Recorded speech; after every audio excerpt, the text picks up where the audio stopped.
ಇಷ್ಟೆಲ್ಲ ಆದರೂ ಕೂಡ ವಿಜಯಲಕ್ಷ್ಮಿ ಅವರು ಮಾತ್ರ ನನ್ನ ಗಂಡನನ್ನ ಬಿಡಿಸ್ಕೊಂಡು ಬರಲೇಬೇಕು ಅಂತ ಹೋರಾಟವನ್ನ ಮಾಡ್ತಾ ಇದ್ದಾರೆ. ಬೇರೆ ಯಾರೇ ಆಗಿದ್ದಿದ್ರೆ ಯಾಕೆ ಬೇಕು ಇಂಥವ್ನ ಯಾಕೆ ಕಟ್ಕೊಂಡಿದ್ದೀನಿ ಅಂದ್ಬಿಟ್ಟು ಬೇಕಿದ್ರೆ ದೂರ ಆಗಿಬಿಟ್ಟಿರೋರೇನೋ. ಬಿಕಾಸ್ ಅವ್ರಿಗೋಸ್ಕರ ಸಾಯಿಸ್ಬಿಟ್ಟಲ್ಲ ಹೋಗಿರೋದು, ಹೆಂಡತಿಗೋಸ್ಕರ ಹೊಡೆದ್ಬಿಟ್ಟಿರಲ್ಲ ಇಲ್ಲಿ ಜೈಲಿಗೆ ಪರಪ್ಪನ ಅಗ್ರಹಾರ ಜೈಲ್ ಪಾಲಾಗಿರುವಂಥದ್ದು. ಯಾವಳಿಗೋಸ್ಕರನೂ ಈಗ ಜೈಲ್ ಪಾಲಾಗಿರುವಂಥ ಕಾರಣಕ್ಕೋಸ್ಕರ ಬೇರೆ ಯಾರಾಗಿದ್ರು ಕೂಡ ಇಷ್ಟೊತ್ತಿಗೆ ಡಿವೋರ್ಸ್ ತಗೊಂಡು ಹೋಗ್ಬಿಟ್ಟಿರೋರು. ಆದರೆ ವಿಜಯಲಕ್ಷ್ಮಿ ಅವರ ಸಂಯಮ, ತಾಳ್ಮೆ, ನನ್ನ ಗಂಡನಿಗೋಸ್ಕರ, ನನ್ನ ಮಗನಿಗೋಸ್ಕರ ಏನಾದರೂ ಮಾಡಬೇಕು ಅಂತ ದರ್ಶನ್ ಅವರನ್ನ ಬಿಡಿಸ್ಕೊಳ್ಳುವಂಥ ನಿಟ್ಟಿನಲ್ಲಿ ಸಾಕಷ್ಟು ಪ್ರಯತ್ನ ಪಡ್ತಾ ಇದ್ದಾರೆ. ಶಕ್ತಿ ದೇವತೆಯ ಮೊರೆ ಹೋಗಿರುವಂಥದ್ದು, ವಿಶೇಷ ಪೂಜೆಯನ್ನು ಸಲ್ಲಿಸಿದ್ದಾರೆ ವಿಜಯಲಕ್ಷ್ಮಿ ಅವರು. ಬಂಡೆ ಮಹಾಕಾಳಿಗೆ ಪೂಜೆಯನ್ನು ಸಲ್ಲಿಸಿರುವಂಥದ್ದು ವಿಜಯಲಕ್ಷ್ಮಿ. ಗವಿಪುರದಲ್ಲಿರುವಂಥ ಬಂಡೆ ಮಹಾಕಾಳಿ ದೇವಸ್ಥಾನ, ಮಹಾಕಾಳಿಗೆ ಹಲವು ಬಾರಿ ಭೇಟಿಯನ್ನ ನೀಡಿದ್ರು ದರ್ಶನ್. ಆಲ್ಮೋಸ್ಟ್ ದೈವ ಭಕ್ತ ದರ್ಶನ್ ಆಲ್ಮೋಸ್ಟ್ ಎಲ್ಲ ದೇವಸ್ಥಾನಗಳಿಗೂ ಕೂಡ, ಪ್ರಸಿದ್ಧ ದೇವಾಲಯಗಳಿಗೆ ಹೋಗ್ತಾ ಇರ್ತಾರೆ. ಇನ್ನು ಬಂಡೆ ಮಹಾಕಾಳಿ ಅಂತೂ ತುಂಬ ಫೇಮಸ್ಸು. ಆಲ್ಮೋಸ್ಟ್ ಚಿತ್ರರಂಗದವರು ಯಾವುದೇ ಒಂದು ಮುಹೂರ್ತವನ್ನು ಮಾಡುವಂಥ ಸಂದರ್ಭದಲ್ಲಿ ಅಲ್ಲಿ ಪೂಜೆಯನ್ನು ಮಾಡಿಸುವಂಥದ್ದನ್ನು ನೋಡಿದ್ದೀವಿ. ಅದೇ ರೀತಿಯಾಗಿ ಸಂಕಷ್ಟಗಳನ್ನು ದೂರ ಮಾಡಮ್ಮ ತಾಯಿ ಅಂತ ವಿಜಯಲಕ್ಷ್ಮಿ ಅವರು ಬಂಡೆ ಮಹಾಕಾಳಿ ದೇವರ ಮೊರೆ ಹೋಗಿರುವಂಥದ್ದು, ವಿಶೇಷ ಪೂಜೆಯನ್ನು ಸಲ್ಲಿಸಿದ್ದಾರೆ. ಅಲ್ಲಿ ಏನಾಗುತ್ತೋ ಬಿಡುತ್ತೋ, ಆದರೆ ದೇವರ ಅನುಗ್ರಹನೂ ಕೂಡ ಇರಲಿ ಅನ್ನುವಂಥ ನಿಟ್ಟಿನಲ್ಲಿ ಈ ಪೂಜೆ. ಗಂಡ ಹೇಗಾದರೂ ಮಾಡಿ ಹೊರಗಡೆ ಬರಲಿ ಅಂತ ನೀವು ನೋಡ್ತಾ ಇದ್ದೀರಲ್ಲ. ಅವತ್ತಿನಿಂದಲೂ ಕೂಡ ಈ ಒಂದು ಪ್ರಕರಣ ಆದಂಥ ಸಂದರ್ಭದಲ್ಲಿ ಇನ್ಸ್ಟಾಗ್ರಾಮಲ್ಲಿ ಇನ್ಆ್ಯಕ್ಟಿವ್ ಆಗಿದ್ರು. ಅದಾಗಿ ಒಂದು 3-4 ದಿನ ಆದಮೇಲೆ ಮತ್ತೆ ಆ್ಯಕ್ಟಿವ್ ಆದರು.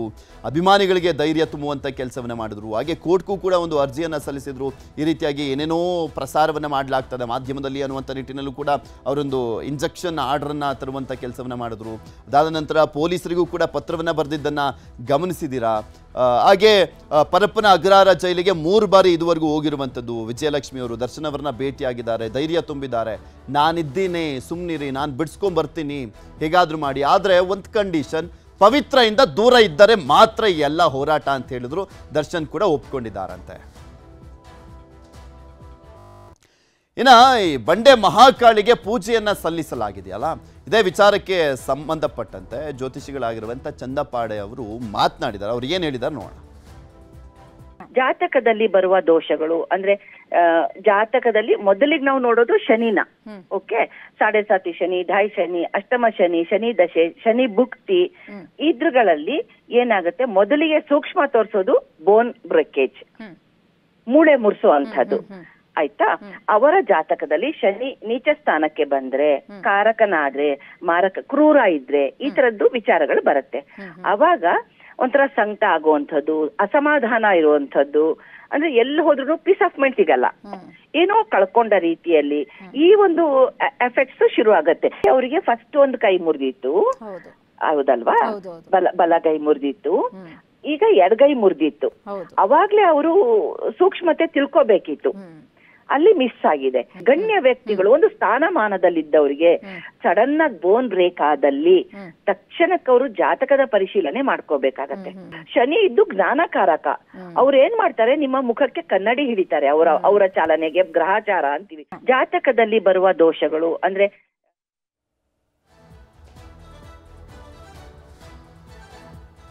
ಸೊ ನೋಡ್ತಾ ಇದ್ರಲ್ಲ, ಸಹಜವಾಗಿ ಒಂದು ಪೂಜೆಯನ್ನು ಮಾಡಿಸುವಂಥ ಸಂದರ್ಭದಲ್ಲಿ ಅಲ್ಲಿ ಒಂದು ಭಕ್ತಿಯ ಜೊತೆಗೆ ಶಕ್ತಿಯ ನಂಬಿಕೆ ಇದ್ದೇ ಇರುತ್ತೆ.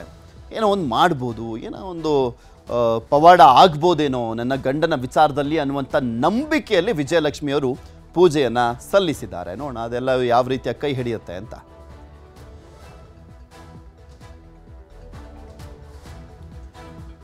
ಇಲ್ಲಿ ಮನೆಯಲ್ಲೂ ಕೂಡ ಅಷ್ಟೇ ಪೂಜೆಯನ್ನ ಮಾಡಲಾಗಿತ್ತು.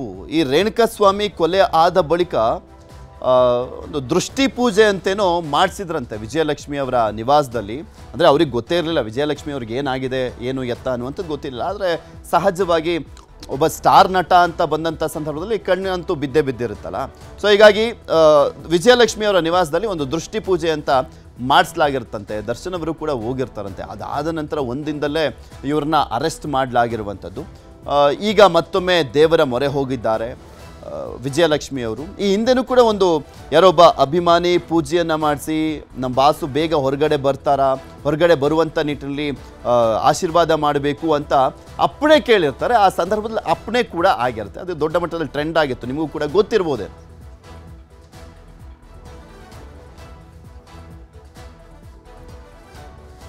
ಇದೆಲ್ಲದ್ರ ಬಗ್ಗೆನೂ ಕೂಡ ಮತ್ತಷ್ಟು ಮಾಹಿತಿಯನ್ನ ಕೊಡ್ತಾ ಹೋಗ್ತಾರೆ ನಮ್ಮ ಪ್ರತಿನಿಧಿ ಮಂಜುನಾಥ್. ನಮ್ಮ ಜೊತೆ ನೇರ ಸಂಪರ್ಕದಲ್ಲಿ ಜಾಯಿನ್ ಆಗ್ತಾ ಇದ್ದಾರೆ. ಮಂಜು, ಇಲ್ಲಿ ನೋಡ್ತಾ ಇದೀವಿ ದರ್ಶನ್ ಪ್ರಕರಣಕ್ಕೆ ಸಂಬಂಧಪಟ್ಟಂತೆ ತನಿಖೆ ಯಾವ ರೀತಿಯಾಗಿ ಸಾಗ್ತಾ ಇದೆ, ಯಾವೆಲ್ಲ ಸಾಕ್ಷ್ಯಗಳನ್ನ ಈಗ ಆಲ್ರೆಡಿ ಕಲೆಕ್ಟ್ ಮಾಡಲಾಗಿದೆ, 160 ಸಾಕ್ಷ್ಯಗಳು ಟೋಟಲಿ. ಅದರಾದ್ಮೇಲೆ ಈಗ FSL ರಿಪೋರ್ಟ್ಗಳು ಕೂಡ ಒಂದಾದ್ಮೇಲೆ ಒಂದು ಬರ್ತಾ ಇರುವಂತದ್ದು. ಪೊಲೀಸರು ಒಂದು ಚಿಕ್ಕ ಲೂಪ್ ಹೋಲ್ಸು ಕೂಡ ಆಗದ ರೀತಿಯಲ್ಲಿ ಎಲ್ಲೂ ಕೂಡ ಆರೋಪಿಗಳು ತಪ್ಪಿಸ್ಕೊಳ್ಬಾರ್ದು ಅನ್ನುವಂಥ ನಿಟ್ಟಿನಲ್ಲಿ ಏನೇನು ಮಾಡ್ಬೋದು ಅದೆಲ್ಲವನ್ನು ಕೂಡ ಮಾಡ್ತಾ ಇದ್ದಾರೆ, ಆರೋಪಿಗಳಿಗೆ ಶಿಕ್ಷೆ ಕೊಡಿಸುವಂತ ನಿಟ್ಟಿನಲ್ಲಿ. ಈಗ ಫಿಂಗರ್ ಪ್ರಿಂಟು ಕೂಡ FSL ರಿಪೋರ್ಟ್ ಬಂದಿದೆಯಲ್ಲ, ಇದು ಎಷ್ಟರ ಮಟ್ಟಿಗೆ ಮಹತ್ವವನ್ನ ಪಡೆದುಕೊಳ್ಳುತ್ತೆ, ಮತ್ತಷ್ಟು ಕಾನೂನು ಕುಣಿಕೆಯನ್ನ ಬಿಗಿ ಮಾಡುತ್ತೆ ಅಂತ?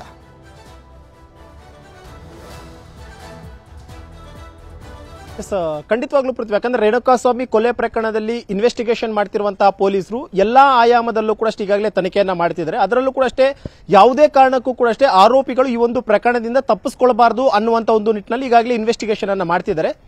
ಈಗಾಗಲೇ ಘಟನೆ ನಡೆದಂತ ಸ್ಥಳದಲ್ಲಾಗಿರ್ಬೋದು ಅಥವಾ ಮೃತದೇಹವನ್ನ ಬಿಸಾಕಿದಂತಹ ಸ್ಥಳದಲ್ಲಾಗಿರ್ಬೋದು, ಆ ಸ್ಟೋನಿ ಬ್ರೂಕ್ಸ್ ರೆಸ್ಟೋರೆಂಟ್ ನಲ್ಲಿ ಇವ್ರು ಮೀಟಿಂಗ್ ಮಾಡಿದ್ರಲ್ಲ ಆ ಒಂದು ಪ್ಲೇಸಸ್ ಆಗಿರ್ಬೋದು, ಎಲ್ಲಾ ಕಡೆಗಳಲ್ಲೂ ಕೂಡ ಸುಮಾರು 160ಕ್ಕೂ ಅಧಿಕ ಒಂದಷ್ಟು ಸಾಕ್ಷ್ಯಾಧಾರಗಳನ್ನು, ಒಂದಷ್ಟು ವಸ್ತುಗಳನ್ನು ಈಗಾಗಲೇ ಸೀಸ್ ಮಾಡ್ಕೊಂಡಿದ್ದಾರೆ. ಅದೆಲ್ಲವನ್ನು ಕೂಡ ಈಗ FSL ಕೂಡ ಕಳಿಸ್ಕೊಟ್ಟಿದ್ದಾರೆ. ಈಗ FSL ನ ಒಂದು ರಿಪೋರ್ಟ್ ಮಾತ್ರ ಬಂದಿರುವಂತಹದ್ದು, ಅಂದ್ರೆ ಈ ಒಂದು ಪ್ರಕರಣದಲ್ಲಿ ಹಲ್ಲೆ ಮಾಡಿದಂತಹ ಸಂದರ್ಭದಲ್ಲಿ ಮತ್ತು ಕೊಲೆ ಮಾಡುವಂತಹ ಸಂದರ್ಭದಲ್ಲಿ 10 ಜನ ಆರೋಪಿಗಳ ಫಿಂಗರ್ ಪ್ರಿಂಟ್ ಕೂಡ ಈಗಾಗಲೇ ಲಭ್ಯವಾಗಿರುವಂತದ್ದು. ಯಾಕಂದ್ರೆ ಆ ಒಂದು ಪಟ್ಟಣಗೆರೆ ಶೆಡ್ ನಲ್ಲಿ ಇವರು ಹಲ್ಲೆಯನ್ನ ಮಾಡ್ತಾರೆ, ಕೊಲೆಯನ್ನ ಮಾಡ್ತಾರೆ. ಆ ಒಂದು ಸಂದರ್ಭದಲ್ಲಿ 10 ಜನ ಆರೋಪಿಗಳ ಫಿಂಗರ್ ಪ್ರಿಂಟ್ ಕೂಡ ಅಷ್ಟೇ ಆ ಒಂದು ಪ್ಲೇಸ್ ನಲ್ಲಿ ಸಿಕ್ಕಿದೆ. ಒಂದು ಕಡೆ ಪಟ್ಟಣಗೆರೆ ಶೆಡ್ ನಲ್ಲಿ ಕೂಡ ಅಷ್ಟೇ ಒಂದಷ್ಟು ಫಿಂಗರ್ ಪ್ರಿಂಟ್ಸ್ ಲಭ್ಯವಾಗಿದೆ. ಮತ್ತೊಂದು ಕಡೆ ಮೃತದೇಹವನ್ನ ಬಿಸಾಕಿದಂತಹ ಸಂದರ್ಭದಲ್ಲಿ ಆತನ ಮೈ ಮೇಲೆ ಕೂಡ ಅಷ್ಟೇ ಒಂದಷ್ಟು ಫಿಂಗರ್ ಪ್ರಿಂಟ್ಸ್ ಕೂಡ ಪೊಲೀಸರಿಗೆ ಸಿಕ್ಕಿತ್ತು. ಇದಾದಂತಹ ಬಳಿಕ ಆರೋಪಿಗಳು ಧರಿಸಿದಂತಹ ಬಟ್ಟೆಗಳ ಮೇಲೆಯೂ ಕೂಡ ಅಷ್ಟೇ ಮತ್ತು ರೇಣುಕಾ ಸ್ವಾಮಿ ಅವತ್ತು ಕಿಡ್ನಾಪ್ ಆದಂತ ಟೈಮ್ ನಲ್ಲಿ ಹಾಕೊಂಡಿದ್ದಂತಹ ಬಟ್ಟೆಯ ಮೇಲೆ ಕೂಡ ಒಂದಷ್ಟು ಫಿಂಗರ್ ಪ್ರಿಂಟ್ ಸಿಕ್ಕಿತ್ತು. ಎಲ್ಲಾ ಫಿಂಗರ್ ಪ್ರಿಂಟ್ಸ್ ಗಳನ್ನು ಕೂಡ ಈಗಾಗಲೇ ಕಲೆಕ್ಟ್ ಮಾಡಿದಂತಹ ಪೊಲೀಸರು ಅದನ್ನು FSL ಗೆ ಕಳಿಸ್ಕೊಟ್ಟಿದ್ರು. ಅದರ ಒಂದು ವರದಿ ಈಗಾಗಲೇ ಬಂದಿದ್ದು, ಅದರಲ್ಲಿ 10 ಜನ ಆರೋಪಿಗಳಿಗೂ ಕೂಡ ಈ ಒಂದು ಕೊಲೆ ಪ್ರಕರಣದಲ್ಲಿ ನೇರವಾದಂತಹ ಲಿಂಕ್ ಇರುವಂತದ್ದು ಕೂಡ ಈಗಾಗಲೇ ಗೊತ್ತಾಗಿದೆ. ಆ ನಿಟ್ಟಿನಲ್ಲಿ ಕೂಡ ಇನ್ವೆಸ್ಟಿಗೇಷನ್ ಅನ್ನು ಮುಂದುವರಿಸಿದ್ದಾರೆ. ಮತ್ತೊಂದು ಕಡೆಗೆ ಪ್ರತಿಯೊಂದು ಸಾಕ್ಷಿಗಳನ್ನು ಕೂಡ ಬಹಳ ಅಂದ್ರೆ ಬಹಳ ಸೂಕ್ಷ್ಮವಾಗಿ ಕಲೆಕ್ಟ್ ಮಾಡ್ತಿದ್ದಾರೆ. ಯಾಕಂದ್ರೆ ಈ ಒಂದು ಪ್ರಕರಣದಲ್ಲಿ ನಾಳೆಯ ದಿನ ಆರೋಪಿಗಳಿಗೆ ಜಾಮೀನಾದಂತಹ ಸಂದರ್ಭದಲ್ಲಿ ಸಾಕ್ಷಿಗಳ ಮೇಲೆ ಒತ್ತಡವನ್ನು ಕೂಡ ಹಾಕಬಹುದು ಅಥವಾ ಇವರು ಹಣಕಾಸು ಇರುವಂತಹ ನಿಟ್ಟಿನಲ್ಲಿ ಹಣವನ್ನ ಕೊಟ್ಟು ಸಾಕ್ಷಿಗಳನ್ನ ಬದಲಿಸಬಹುದು ಅನ್ನೋ ಒಂದು ಕಾರಣಕ್ಕೋಸ್ಕರ ಯಾವುದೇ ರೀತಿಯಂತ ಬಯೋಲಾಜಿಕಲ್ ಎವಿಡೆನ್ಸಸ್ ಆಗಿರಬಹುದು ಅಥವಾ ಟೆಕ್ನಿಕಲ್ ಎವಿಡೆನ್ಸಸ್ ಆಗಿರಬಹುದು, ಯಾವುದೂ ಕೂಡ ಅಷ್ಟೇ ಕೊಲ್ಯಾಪ್ಸ್ ಆಗದ ರೀತಿಯಲ್ಲಿ ಎಲ್ಲಾ ಆಯಾಮದಲ್ಲೂ ಕೂಡ ಇನ್ವೆಸ್ಟಿಗೇಷನ್ ಅನ್ನ ಮಾಡ್ತಿದ್ದಾರೆ. ಆ ಒಂದು ಪಟ್ಟಣಗೆರೆ ಶೆಡ್ ಏನಿತ್ತು, ಆ ಒಂದು ಪಟ್ಟಣಗೆರೆ ಶೆಡ್ ನಿಂದ ನೇರವಾಗಿ ಕಾಮಾಕ್ಷಿಪಾಳ್ಯ ಠಾಣಾ ವ್ಯಾಪ್ತಿಯಲ್ಲಿರುವಂತಹ ರಾಜ್ ಕಾಲುವೆ ಏನಿದೆ ಅಲ್ಲಿವರೆಗೂ ಕೂಡ ಇರುವಂತಹ ಸಿಸಿ ಕ್ಯಾಮೆರಾದ ದೃಶ್ಯಾವಳಿಗಳನ್ನು ಈಗಾಗಲೇ ಸೀಸ್ ಮಾಡ್ಕೊಂಡಿದ್ದಾರೆ. ಆ ಶೆಡ್ ನಲ್ಲಿರುವಂತಹ ಪ್ರತಿಯೊಂದು ಕ್ಯಾಮೆರಾದ DVR ಅನ್ನ ಸೀಸ್ ಮಾಡ್ಕೊಂಡಿದ್ರು. ಜೊತೆಗೆ ಚಿತ್ರದುರ್ಗದಲ್ಲಿ ರೇಣುಕಾಸ್ವಾಮಿಯನ್ನ ಕಿಡ್ನಾಪ್ ಮಾಡಿದಂತಹ ಪ್ಲೇಸ್ ನಲ್ಲಿದ್ದಂತಹ ಸಿಸಿ ಕ್ಯಾಮೆರಾಗಳಾಗಿರ್ಬೋದು, ಹೀಗೆ ಪ್ರತಿಯೊಂದನ್ನು ಕೂಡ ಈಗಾಗಲೇ ಸೀಸ್ ಮಾಡಿಕೊಂಡು ಅದನ್ನ ರಿಟ್ರೀವ್ ಮಾಡುವಂತಹ ಒಂದು ನಿಟ್ಟಿನಲ್ಲಿ ಈಗಾಗಲೇ FSL ಕಳಿಸ್ಕೊಟ್ಟಿದ್ದಾರೆ. ಯಾಕಂದ್ರೆ CCTVಯ ವಿಜುವಲ್ ಅನ್ನು ಕೂಡ ಅಷ್ಟೇ ಟ್ಯಾಂಪರಿಂಗ್ ಮಾಡಬಹುದು ಅನ್ನುವಂತ ಒಂದು ಕಾರಣಕ್ಕೋಸ್ಕರ ಅದರ ಒಂದು ದೃಶ್ಯಾವಳಿಗಳನ್ನು ಕೂಡ ರಿಟ್ರೀವ್ ಮಾಡುವಂತ ನಿಟ್ಟಲ್ಲಿ ಈಗಾಗಲೇ FSL ಕಳಿಸಿದರೆ ಅದರ ಒಂದು ರಿಪೋರ್ಟ್ ಕೂಡ ಬರಬೇಕಾಗಿದೆ. ಜೊತೆಗೆ ಪಟ್ಟಣಗೆರೆ ಶೆಡ್ ನಲ್ಲಿ ಸುಮಾರು 16 ಸಿಸಿ ಕ್ಯಾಮೆರಾದ ದೃಶ್ಯಾವಳಿಗಳನ್ನು ಈಗಾಗಲೇ ವಶಕ್ಕೆ ಪಡೆದಿರುವಂತದ್ದು. ಅದರಲ್ಲಿ ಆರೋಪಿಗಳು ಎಂಟ್ರಿ ಆಗಿರುವಂತದ್ದು, ಎಕ್ಸಿಟ್ ಆಗಿರುವಂತದ್ದು, ಜೊತೆಗೆ ಆತನ ಮೇಲೆ ಹಲ್ಲೆಯನ್ನ ಮಾಡ್ತಿರುವಂತಹ ಒಂದಷ್ಟು ದೃಶ್ಯಗಳು ಕೂಡ ಸರಿಯಾಗಿತ್ತು. ಜೊತೆಗೆ ಆತನನ್ನ ಸೆಕ್ಯೂರಿಟಿ ರೂಮ್ಗೆ ಕರ್ಕೊಂಡು ಹೋಗುವಂತಹ ದೃಶ್ಯಗಳು ಕೂಡ ಈಗಾಗಲೇ ಸರಿಯಾಗಿತ್ತು. ಅದೆಲ್ಲವನ್ನು ಕೂಡ ಈಗಾಗಲೇ ಸೀಸ್ ಮಾಡ್ಕೊಂಡಿದ್ದು ಅದನ್ನು ಕೂಡ FSL ಕಳಿಸ್ಕೊಟ್ಟಿದ್ದಾರೆ. ಬಹುತೇಕ ಅದರ ಒಂದು ರಿಪೋರ್ಟ್ ಕೂಡ ಅಷ್ಟೇ ಬಹುತೇಕ ಮುಂದಿನ ವಾರದಲ್ಲಿ ಪೊಲೀಸರ ಕೈ ಸೇರಲಿದೆ. ಸದ್ಯಕ್ಕೆ FSL ಅಧಿಕಾರಿಗಳು ಆ ಒಂದು ಬೆರಳಚ್ಚು ಅಂತ ಏನಿತ್ತು ಆ ಒಂದು ಫಿಂಗರ್ ಪ್ರಿಂಟ್ ಅಂತ ಅದರ ಒಂದು ರಿಪೋರ್ಟ್ ಮಾತ್ರ ಬಂದಿದ್ದು. ಸುಮಾರು 10 ಜನ ಆರೋಪಿಗಳು ಈ ಒಂದು ಫಿಂಗರ್ ಪ್ರಿಂಟ್ ಕೂಡ ಪತ್ತೆಯಾಗಿದ್ದು, ಬಹುತೇಕ 10 ಜನ ಯಾರು ಏನು ಅನ್ನುವಂಥದ್ದು ಇನ್ನಷ್ಟೇ ಗೊತ್ತಾಗಬೇಕಾಗಿದೆ. ಬಹುತೇಕ 10 ಜನ ಆರೋಪಿಗಳಂದ್ರೆ ನಟ ದರ್ಶನ್ ಕೂಡ ಅಷ್ಟೇ ಅದರಲ್ಲಿ ಇರುವಂತಹ ಸಾಧ್ಯತೆಗಳು ಹೆಚ್ಚಾಗಿದೆ. ಯಾಕಂದ್ರೆ ಇಲ್ಲಿ 3 ಜನ ಆರೋಪಿಗಳು ಅನುಕುಮಾರ್ ಆಗಿರ್ಬೋದು ಅಥವಾ ಕಿಟ್ಟಿ ಆಗಿರ್ಬೋದು, ಇವರೆಲ್ಲರೂ ಕೂಡ ಅಷ್ಟೇ ಆ ಒಂದು ಶೆಡ್ ನ ಗೇಟ್ ನ ಬಳಿ ನಾವು ಕಾಯ್ತಾ ಇದ್ವಿ, ಅವರು ಹಲ್ಲೆಯನ್ನ ಮಾಡ್ತಿದ್ರು ಅಂತ ಹೇಳಿದ್ರೆ ಇನ್ನೊಂದಷ್ಟು ಜನ ಸರೆಂಡರ್ ಆಗೋಕೆ ಮಾತ್ರ 3 ಜನ ಬಂದಿದ್ರು. ಅವರನ್ನು ಹೊರತುಪಡಿಸಿದ್ರೆ ಉಳಿದಂತ ಆರೋಪಿಗಳೆಲ್ಲರೂ ಕೂಡ ಇನ್ವಾಲ್ವ್ಮೆಂಟ್ ಇರುವಂತಹ ಸಾಧ್ಯತೆಗಳು ಮೇಲ್ನೋಟಕ್ಕೆ ಹೆಚ್ಚಾಗಿ ಕಂಡು ಬರ್ತಾ ಇರುವಂತದ್ದು. ಈ ಒಂದು ನಿಟ್ಟಿನಲ್ಲಿ ಪೊಲೀಸರು ಯಾವುದೇ ರೀತಿಯಂತಹ ಸಾಕ್ಷ್ಯಾಧಾರಗಳು ಕೂಡ ಅಷ್ಟೇ ಕೊರತೆ ಆಗದ ರೀತಿಯಲ್ಲಿ ಇನ್ವೆಸ್ಟಿಗೇಷನ್ ಅನ್ನು ಮುಂದುವರಿಸಿದ್ದು ಎಲ್ಲಾ ಆಯಾಮದಲ್ಲೂ ಕೂಡ ಅಷ್ಟೇ ಈಗಾಗಲೇ ಸಾಕ್ಷಿಗಳನ್ನ ಸಂಗ್ರಹ ಮಾಡುವಂತ ಒಂದು ಕೆಲಸವನ್ನ ಪೊಲೀಸರು ಮಾಡ್ತಿದ್ದಾರೆ. ಪೃಥ್ವಿ, ಓಕೆ, ಇಲ್ಲಿ ಪ್ರಮುಖವಾಗಿ ಮಂಜು ನಾವು ನೋಡ್ತಾ ಇದೀವಲ್ಲ, ಅಂದ್ರೆ ಕನೆಕ್ಟಿಂಗ್ ಡಾಟ್ಸ್ ಅನ್ನುವ ರೀತಿಯಲ್ಲಿ ಈ ಪ್ರಕರಣದಲ್ಲಿ ಯಾರ್ಯಾರೆಲ್ಲ ಪಾತ್ರ ಇದೆಯೋ ಇಲ್ವೋ ಗೊತ್ತಿಲ್ಲ. ಆದ್ರೆ ಇವರ ಜೊತೆ ಸಂಪರ್ಕದಲ್ಲಿ ಇದ್ದಂಥವ್ರಿಗೆಲ್ಲರಿಗೂ ಕೂಡ ನೋಟಿಸ್ ಅನ್ನ ಕೊಡ್ಲಾಗ್ತಾ ಇದೆ. ಫಾರ್ ಎಕ್ಸಾಂಪಲ್ ಈಗ ಮಿಲನ ಪ್ರಕಾಶ್ ಅವರಿಗೆ ನೋಟಿಸ್ ಅನ್ನ ಕೊಡ್ಲಾಗಿತ್ತು, ಅವ್ರಿಗೂ ಕೂಡ ವಿಚಾರಣೆ ಮಾಡಲಾಗಿದೆ. ಮತ್ತೆ ಕಾರ್ತಿಕ್ ಪುರೋಹಿತ್ ಅನ್ನೋನಿಗೂ ಕೂಡ ನೋಟಿಸ್ ಅನ್ನ ಕೊಡ್ಲಾಗಿತ್ತು, ಅವನು ಕೂಡ ನಿನ್ನೆ ವಿಚಾರಣೆಯನ್ನ ಎದುರಿಸಿರುವಂತದ್ದು. ಈಗ ಪವಿತ್ರ ಸ್ನೇಹಿತೆ ಸಮತಾಗೆ ನೋಟಿಸ್ ಕೊಡ್ಲಾಗಿದೆ. ಸೊ ಆಕೆ ನಾಳೆ ವಿಚಾರಣೆಗೆ ಬರುವಂತ ಸಾಧ್ಯತೆ ಇದೆ ಅಂತ ಹೇಳಲಾಗ್ತಾ ಇದೆಯಲ್ಲ. ಅಂದ್ರೆ ಈಕೆಯ ಪಾತ್ರ ಯಾವ ರೀತಿಯಾಗಿರ್ಬೋದು ಅಂತ ಏನ್ ಮಾಹಿತಿ ಸಿಗ್ತಾ ಇದೆ? ಈಕೆಗೆ ನೋಟಿಸ್ ಕೊಟ್ಟಿರುವಂತ ಉದ್ದೇಶ ಏನಿರ್ಬೋದು ಅಂತ?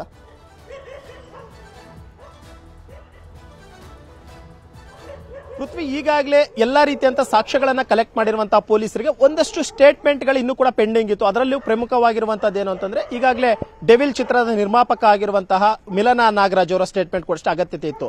ಕಾರಣ ಏನು ಅಂತಂದ್ರೆ, ಇನ್ವೆಸ್ಟಿಗೇಷನ್ ಮಾಡಿದಂತ ಟೈಮ್ನಲ್ಲಿ ನಟ ದರ್ಶನ್ ಹೇಳಿರುವಂತದ್ದು ಅವರ ಮನೆಯಲ್ಲಿ ಸುಮಾರು 70 ಲಕ್ಷ ಹಣ ಏನ್ ಸಿಕ್ಕಿತ್ತು, ಆ ಒಂದು ಹಣವನ್ನ ಅವರು ಡೆವಿಲ್ ಚಿತ್ರದ ನಿರ್ಮಾಪಕರಿಂದ ಪಡೆದಿದ್ದೆ ಅನ್ನುವಂತ ಒಂದು ಸ್ಟೇಟ್ಮೆಂಟ್ ಕೊಟ್ಟಿರುವಂತಹ ಸಾಧ್ಯತೆ ಹೆಚ್ಚಾಗಿದೆ. ಆ ಒಂದು ನಿಟ್ಟಿನಲ್ಲಿ ಅವರನ್ನು ಕೂಡ ನೋಟಿಸ್ ಕೊಟ್ಟಿದ್ದಾರೆ. ಯಾಕಂದ್ರೆ 70 ಲಕ್ಷ ಹಣವನ್ನ ಯಾರು ಕೂಡ ಮನೆಯಲ್ಲಿ ಇಟ್ಕೊಳ್ಳಂಗಿಲ್ಲ. ಒಂದು ವೇಳೆ ಇಟ್ಕೊಂಡಿದ್ದಂತ ಸಂದರ್ಭದಲ್ಲಿ ಅದೇನಾದ್ರೂ ಸೀಸ್ ಆಯ್ತು ಅಂದ್ರೆ ಅದಕ್ಕೆ ಇನ್ಕಮ್ ಟ್ಯಾಕ್ಸ್ ಅವರಿಗೆ ನಾವು ರಿಪ್ಲೈ ಅನ್ನ ಕೂಡ ಕೊಡಬೇಕಾಗಿರುತ್ತೆ. ಯಾಕಂದ್ರೆ 3 ಲಕ್ಷದ ಮೇಲ್ಪಟ್ಟು ಯಾವುದೇ ಒಂದು ಹಣ ನಮ್ಮ ಮನೆಯಲ್ಲಿ ಸಿಕ್ಕಿದ್ರು ಕೂಡ ಅಷ್ಟೇ ಅದನ್ನ ಇನ್ಕಮ್ ಟ್ಯಾಕ್ಸ್ ಅವರಿಗೆ ನಾವು ಆ ಹಣ ಎಲ್ಲಿಂದ ಬಂತು, ಆ ಹಣದ ಮೂಲ ಏನು ಅನ್ನೋದ್ರ ಬಗ್ಗೆ ರಿಪ್ಲೈ ಕೊಡಬೇಕಾಗಿತ್ತು.